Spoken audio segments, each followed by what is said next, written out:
Incredible. Yeah, Ashley Williams is live in Carmichael checking it out for us this morning. Hey, Ash. By the way, your umbrella looks guys, fantastic in this day. I know, I like it. It's fabulous. Thank you. I was going to say, this is not exactly the weather I wanted to do this live shot, but let me tell you how Good Day works. Somebody sent me a picture of this house, and they said, how cool is this? And I said, I need you to go knock on the door and get the phone number, and they did, and here we are doing a live shot with this homeowner. That is exactly what we do. That homeowner, thank goodness, was kind enough to let us bombard him this morning. This is Mike. Mike, good morning. Hi, good morning. Hello. We are live, by the way, in Carmichael. So your house is super cool, but specifically the tree with all the birdhouses. So cute. There's a lot to get to this morning, but let's just talk about how in the world this started for you.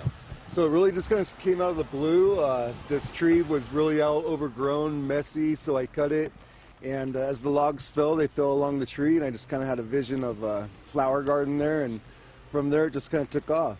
Yeah, so it started with the flower garden, which, by the way, is phenomenal. And you thought, okay, that just wasn't enough, so let me start building my own birdhouses. Yeah, basically the tree just looked so bare and naked, I figured, you know, it's not going to grow back, so I'll put birdhouses up there. And so I started with, I think, 1, and then 2, and then 3, and then to what it is now. Yeah, so wait, so how many birdhouses are actually up there, and what was your first birdhouse?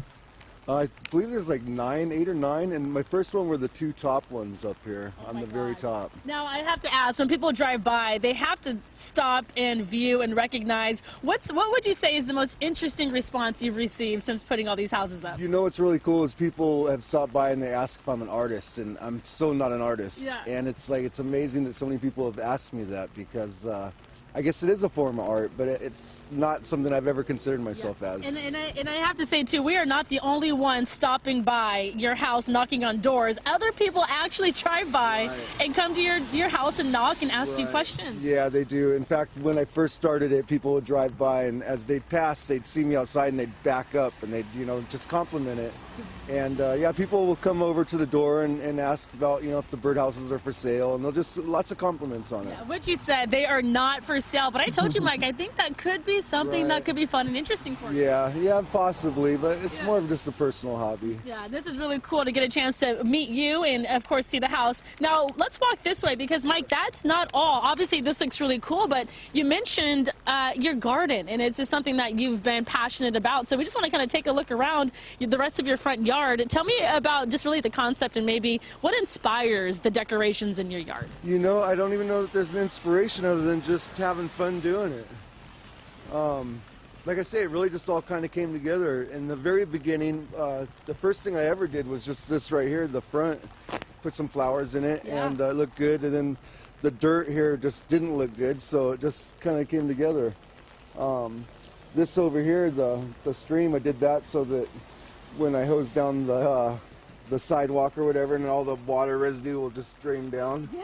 And it just, like I say, it really just came together. That is so smart. And you guys, look at all the little cute little characters. Obviously, there's, you know, butterflies. There's lots of gnomes. But like, look at the little frogs. When you're out and about and you find little items to put into the garden, you just grab it. Yeah, grab them. Yeah. That is so cool. That is so cool. Well, if you're in the Carmichael area, what's the cross streets here in this area? Garfield and Ingle. What is it again? Garfield and Ingle. All right, Garfield and Ingle, come on down, check it out. Don't knock on the door, because I'm sure you get plenty of that. Either way, it's a really cool house. Maybe snap a picture and take it for what it's worth. But I love it, and I love that he was so open to letting us come over to check it out, right? So cool, cool. And the great thing, Ashley, with that many units, it's really brought down the price of housing for birds in Sacramento. Made it much more affordable. So that's good. Right.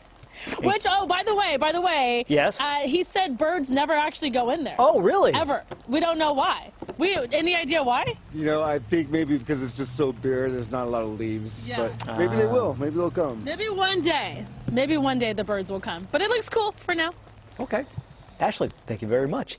It is 7:51. Let's get over to Lisa now with a look at the weather forecast, because we saw the rain coming down in her life.